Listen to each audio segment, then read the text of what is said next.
Famous swords have been a staple of narrative from the beginning, whether it's in Arthurian stories, the Sword in the Stone, or Cloudstrife's Buster Sword in the groundbreaking Final Fantasy VII.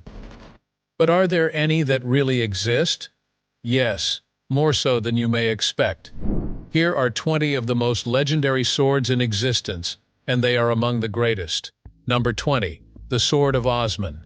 Behold, the Sword of Osman. When sultans were coronated under the Ottoman Empire's Turkey's rule from the 14th century to the early 20th century, this sword was utilized as a symbol of state.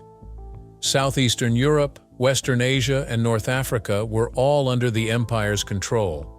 Named after the founder of the Ottoman Empire, Osman I, the Sword of Osman was a weapon popular during that era. It was the holiest and most revered aspect of the ritual by which the Sultan was installed as king. The Sultan's ascension to the imperial throne was symbolized by this sword. It was symbolic since it suggested that the office's primary function was to fight. This ritual was off-limits to anybody who did not practice Islam until the very last years. Number 19. Joyous Sword, the most renowned blade, according to this one. Nonetheless, I will leave it up to you to choose which of these pointed things deserves the honor. The cheerful sword, whose name sounds strangely like joyous or joyful in French, was supposedly Charlemagne's. One renowned French monarch from the 8th century is Charlemagne. He ruled the Franks and the Lombards as kings, and beginning in 800, became the first Holy Roman Emperor. It would be very significant and ancient if, as the story says, this was his personal sword. French royal coronation rites employed this sword beginning in the 13th century and continuing until the country's many head shops outlawed the practice. The Paris Louvre presently houses it, a little over 41 inches in length, 1.77 inches broad at the base, and 8.7 inches thick. That is the actual dimensions of the sword. The gold and dazzling gems adorn its little under 4-pound weight. Number 18. Haja Nanachi. At the Yasukuni Shrine, you may see this sword with all the other sacred ceremonial accoutrements that are an integral element of Japanese regalia. The only time the sword is drawn is at the coronation of a new emperor. The exquisite flourishes that decorate this ceremonial sword are reminiscent of a bee or wasp called the sugar, therefore the name of the blade. Everyone is strictly prohibited from visiting the Yasukuni Grand Shrine in Miyazaki Prefecture, Japan, due to the extreme religiosity of the site. Amaterasu, known locally as Jingu, is a Shinto sun goddess who is the object of devotion at this grand shrine. There are a total of 123 Shinto shrines in the complex, which revolves around 2 main ones. Legend has it that the mystical mirror resides here. All 3 of these artifacts are from the imperial regalia of Japan and stand for principles dear to the Japanese people. Despite their profound symbolic importance and the fact that they are kept in secret, the ceremonial jewels undergo a meticulous 20-year process of replication. Believers in Shinto believe that the holy artifacts possess more heavenly power while they are young compared to when they are elderly. We may go on to the delightful subject now. You must be a gamer if you recognize them as the Chaos Blades from the immensely popular God of War video game series. Some, however, maintain that the inspiration for those blades came from a genuine weapon in the past. Legend has it that these weapons were formerly reserved for the use of ancient Greek aristocracy. Historians who specialize in Greece have tried to dispel that thesis by stating that it is unsupported by evidence, although they have not entirely rejected it. Then, what does it matter? Perhaps more video game weaponry than we think really exist in the real world. It would be terrifying if Mario's mushrooms were real. Let's hope they aren't. Number 17. Caesar Beak. Almost all Polish regalia perished in the 18th century partition of Poland. During their occupation of Krakow in 1794, the Prussian army smashed into the treasury housed in Wawel Castle. It was here that the vast majority of the Polish royal regalia that had any historical importance had been preserved. They obviously made off with everything. but their subsequent actions effectively ended much of it forever. After returning to Berlin with the plunder, the Prussian monarchy melted it all down amid a financial crisis that occurred after 1808. The irretrievability of the Polish historical riches was sealed, and just a few of artifacts made it through. The Polish name for jagged sword describes this blade, making it one of the most important artifacts in this collection. The Polish monarch's crowning regalia included the sword. A plethora of urban tales envelop its past. According to legend, the sword belonged to Boleslaw the Brave, the first Polish ruler from 1086. However, all the evidence pointed to its real first usage at the coronation of Władysław Łokietek, the king of 1320. Regardless, it was still a significant event in American history. After surviving in Russia for whatever reason, this sword was restored to Poland in 1920 alongside other priceless artifacts. Canada became the temporary home for the sword in 1939, when the rest of the treasure was sent elsewhere to avoid seizure by the Nazis. It wasn't until 1961 that it made its way back to Poland, and the castle in Krakow is now housing it once again. Number 16. Tona. Swords that are single-named, meaning they don't include the word sword anywhere in their name, are often legendary in some manner. Those who can attest to its significance claim that this is a pivotal weapon. Rodrigo Diaz de Vivar, better known as El Cid, was a renowned medieval Spanish knight and commander, and this sword was one of the weapons he used. The name Tona, which appears on the blade, is dated to the 13th or 14th century. Firebrand is the literal translation of this name, but others have taken it to imply sword more broadly. The sword is said to have been acquired by El Cid from its former owner, King Yusuf of Valencia, according to the legends surrounding El Cid and his adventures. Classical poetical nonsense about magical swords and knights, as one would expect, mentions the sword Tona, and claims that its strength changes with the wielder, but that it may ward off unworthy adversaries on its own. With a weight of 2.5 pounds, this sword is 36.8 inches in length. The legitimacy of the sword is, unsurprisingly, a point of contention.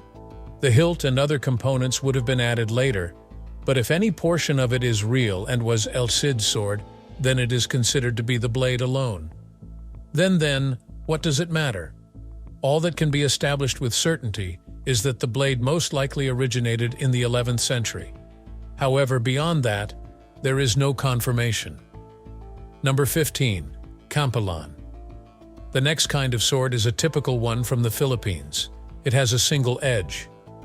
At its widest point, the blade is tapered, and its narrowest point is at its base. Compared to other Filipino swords we're familiar with, they are enormous, measuring in at 36-40 inches in length. The crocodile is sometimes represented by the split tip and hilt of the campilan. The Damascus steel pattern welding procedure is used to manufacture the blade of these knives from laminated steel. A scabbard's construction often begins with wood and ends with rattan fiber wrapping. Since if you need to use the sword immediately, you won't have to unwrap it completely since it may cut through the fibers. As a counterpoint to its length and weight, a longer handle is often seen on such weapons. This ancient sword has seen action in several conflicts, although nowadays it's more often utilized for ceremonial purposes. Indeed, the swords are bestowed annually to the graduating cadet who proves to be the most outstanding from the Philippine Police Academy. As a token of appreciation, the cadet who came in second will be presented with the Vice Presidential Campilan. Number 14. Excalibur. Up next, we have a mythological sword that is deeply ingrained in legend. The legendary sword Excalibur from the King Arthur legends, stories about the Old English kings, is on display here. According to the legends, the Lady of the Lake bestowed the legendary sword in the stone, Excalibur, upon Arthur. Although they share the name Excalibur, these two swords are clearly distinct. That's the problem with myths. They're already complex, and they get much more so when the stories are retold and elaborated. According to mythology, the genuine monarch of England was the only one who could remove the sword and stone, and as Arthur was that king, he succeeded in doing so. 19th century.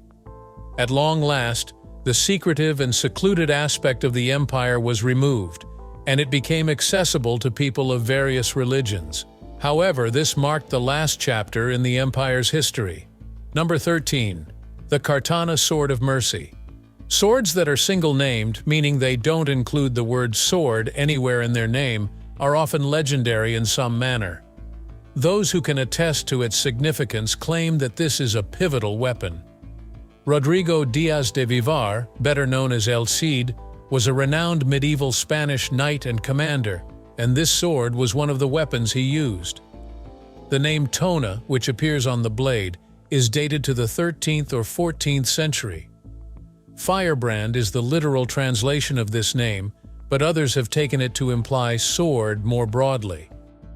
The sword is said to have been acquired by El Cid from its former owner, King Yusuf of Valencia, according to the legends surrounding El Cid and his adventures. Classical poetical nonsense about magical swords and knights, as one would expect, mentions the sword Tona and claims that its strength changes with the wielder, but that it may ward off unworthy adversaries on its own. With a weight of 2.5 pounds, this sword is 36.8 inches in length. The legitimacy of the sword is, unsurprisingly, a point of contention. The hilt and other components would have been added later. But if any portion of it is real and was El Cid's sword, then it is considered to be the blade alone. Then, what does it matter? All that can be established with certainty is that the blade most likely originated in the 11th century. However, beyond that, there is no confirmation. Number 12. The Wallace Sword. Here we are in Scotland with yet another legendary blade, this one the Wallace blade, the authenticity of which is in dispute and the precise purpose of which is open to debate. The Wallace weapon, which has been on display in Stirling's National Wallace Museum for many years and is thought by some to be William Wallace's Braveheart weapon. It is a massive sword, 1.63 meters in length and around 3 kilos in weight. According to their calculations, Wallace needed to have stood at least 6 feet 7 inches tall to wield the sword. With a man's average height of just 5 feet in the 13th century Scotland, this appears like an extremely tall person. However, it does have a few more flaws. It wasn't until 1505, over 2 centuries after Wallace's death, that this sword is first mentioned. Nonetheless, the sword has great symbolic value for the Scots and their heritage. Number 11. Napoleon's Sword.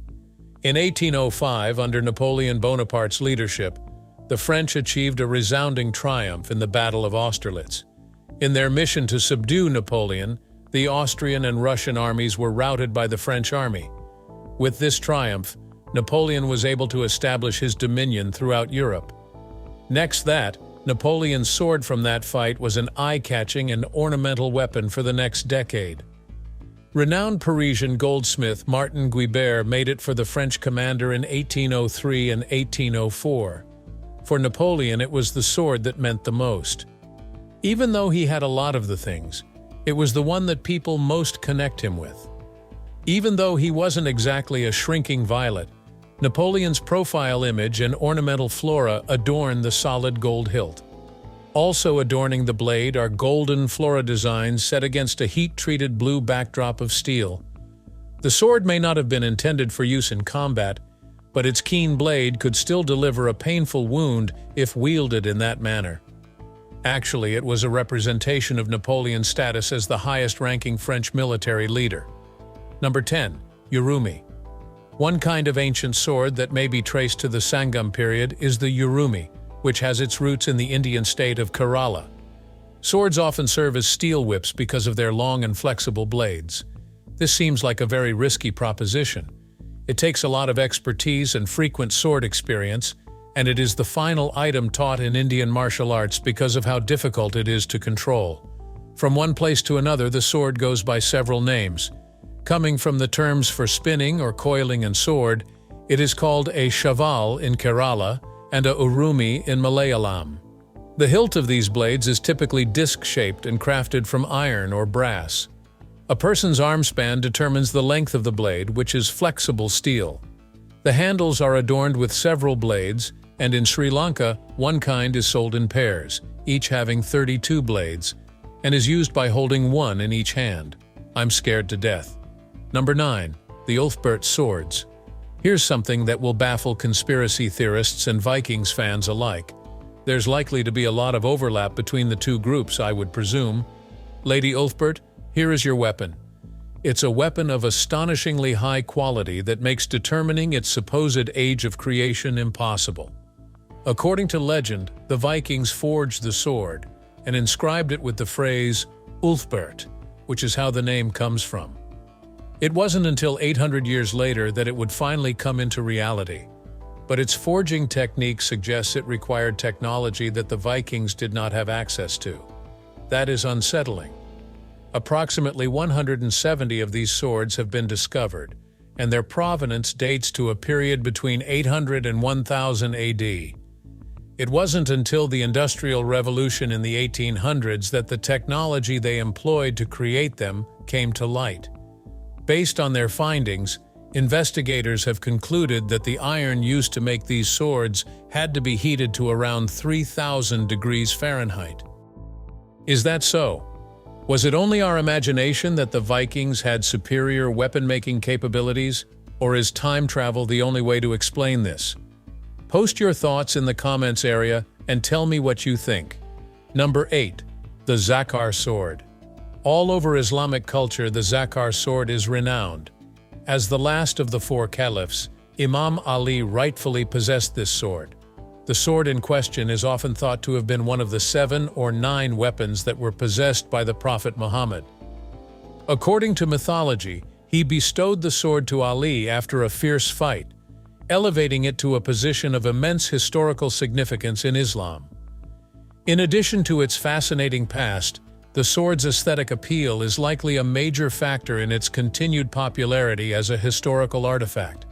The sword has an uncommon design, with a split tip or double-pointed tip, which appears both strange and capable of doing some noticeable damage in combat. We don't have any concrete data about its size or weight, as is typical with weapons that are based on old myths and legends. Even if the actual sword doesn't exist anymore, fans may still fulfill their need for a double-edged sword with one of the many imitations available. Number 7. Shashito. Another sword from Japan is coming next. At issue here is a ceremonial sword supposedly bestowed to the ruler of Japan by the ancient Korean kingdom's monarch. Its alleged creation date ranges from 18 BC to 660 AD, under the Korean kingdom. The sword's primary blade is adorned with 6 branch-like projections, with the 7th branch representing the tip of the weapon. It is said that these patterns originate from that period's Korean culture and depict modern Korean symbols that stand for trees. The sword is significant because it symbolizes the connection between the Korean kingdom and the Japanese Empire at the time.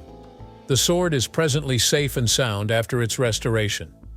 You may visit a copy at Korea's War Museum in Seoul. Number 6. The Kopa Sword. The ancient Egyptian kopa was a sickle-shaped sword. Its ominous appearance belies its true nature.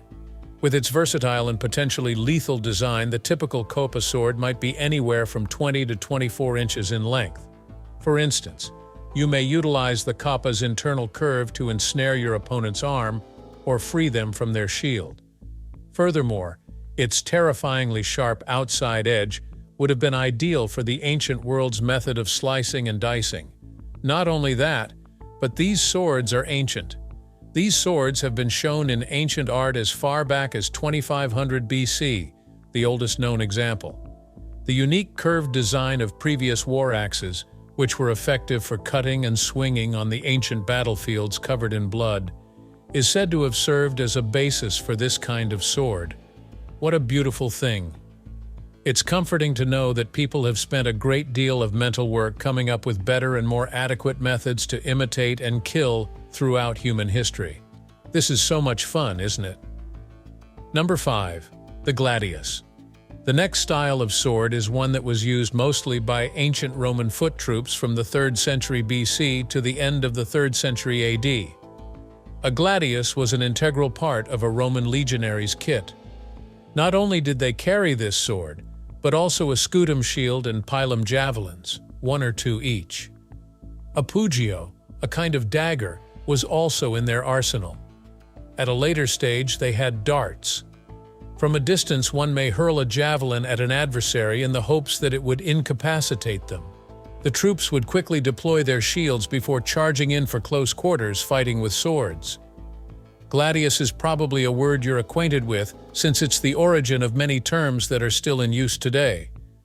A gladiolus, meaning little sword, is a blooming plant with leaves that are supposed to imitate the form of the sword. The name gladiator originates from the meaning of swordsman, and there is additional uses for the term in botanical language. Wow, that's exciting. A gladius is essentially the Latin word for sword. Number 4. Kusanagi no Tsurugi. According to Japanese folklore, the Imperial House of Japan supposedly formed a sacred bond with the sun with this sword.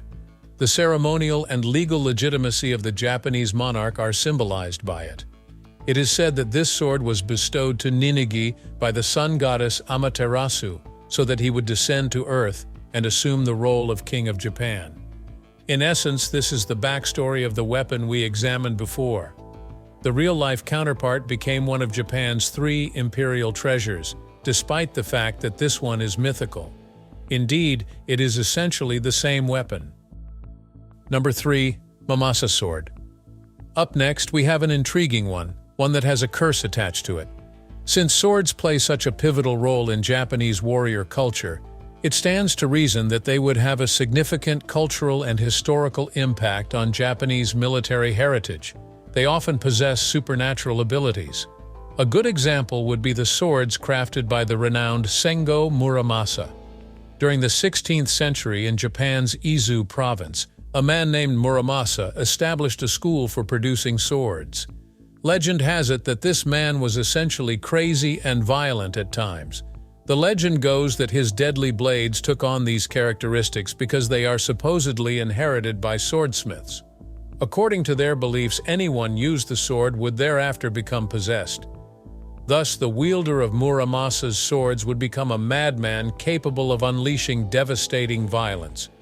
The story goes that as soon as a sword made by Muramasa was brought out of its sheath, it had to bleed before being put back into its sheath. In order to appease the blade's hunger for blood, the wielder of the sword may have to hurt himself or others. Number 2. The Sword of Gan. In 1965, a group of archaeologists were working in China to uncover a tomb. It was not shocking to find a skeleton in a tomb, but what was unusual was the presence of a wooden box nearby. The period covered by the almost impenetrable container seems to be from around 771 BC to 403 BC. My question is, what exactly was inside the box? It was most likely a sword, unless you've been living under a rock. Great job, Miss Marple. However, it wasn't a run-of-the-mill rusty sword. Typically, after being buried for 1 billion years, an old sword becomes all rusted and filthy, rendering it mostly ineffective for its sorting duties. Actually, they were somewhat surprised to see that the sword within the box had remained pristine after being buried for over 2,000 years. Actually, the sword was in such good condition that it could be sharpened to the point that it easily sliced through 20 sheets of paper. A tin bronze sword it was. The substance or the airtight container may have prevented the blade from tarnishing over time, but anyway, it was an impressive find for an item of its era, much less a sword. Number 1. Nodachi. Now comes the real showstopper. This sword is so massive that it would have required a gigantic being just to carry it, much alone use it in combat. This Japanese sword, which dates back to the 15th century, is 32 pounds heavy and has an impossibly long blade of 12.37 feet. It is unclear, however, how this sword came to be and for what purpose it was employed. This lengthy blade is called a field sword or odachi in Japanese. A long-bladed sword is a weapon with a blade that is longer and more often bent than straight. An odachi's typical length is 35–40 inches. However, there have been documented cases that were 6.5 feet long. Even the most knowledgeable swordsmen are baffled by this one. It's just an outlier. That concludes our tour to the perilous realm of long-forgotten mythical pointed things. Would you want to own any of these swords? And which one do you think is the most awesome? Am I to assume that you already own a sword? Please fill me in on every detail by posting a comment below. Also, before I go, make sure you look at all the other awesome stuff that's popping up on the screen.